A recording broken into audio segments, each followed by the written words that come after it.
بهشت، جهنم، معجزه و کتاب، اینها سطح قصه گویی دینند برای ذهنهایی که هنوز از افسانه ها عبور نکردند. اما این بحثا هیچ وقت مسئله‌ای رو حل نکرده. اگر واقعا میخواییم وارد قلمروی فلسفه بشیم، اول باید از این داستانهای کودکانه گذر کنیم، چون سوال اصلی جای دیگه ایه.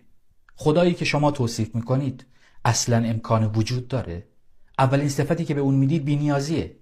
اما بی‌نیازی یعنی چی؟ بی‌نیاز یعنی هیچ کمبودی در اون قابل تصور نیست. هیچ هدفی، هیچ انگیزه‌ای، هیچ تمایلی نمیتونه در اون شکل بگیره، چون شکل گرفتن هر تمایل یعنی یک خلأ و خلأ یعنی نیاز.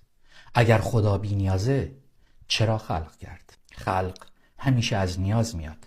نیاز به استمرار، نیاز به معنا، نیاز به ستایش، نیاز به نشون دادن صفات، نیاز به رابطه، نیاز به حضور، نیاز به اثرگذاری. خدای بی نیاز خلق نمیکنه، نه لحظه‌ای نه ذره‌ای، چون خلق یعنی خواستن و خواستن یعنی نیاز.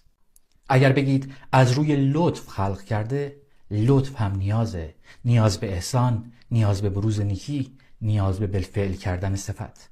اگر بگید برای امتحان خلق کرده، امتحان یعنی کمبود دونستن یا کمبود اعتماد، هر دو نفی بی‌نیازیه. اگر بگید برای عبادت خلق کرده، عبادت یعنی انتظار و انتظار نیازه. اگر بگید برای اینکه رحمتش آشکار بشه، آشکار شدن یعنی دیده شدن و این دیگه فقط نیاز نیست، این میل به نمایشه. خدای بی نیاز نمی آفرینه. خدایی که می آفرینه بی نیاز نیست.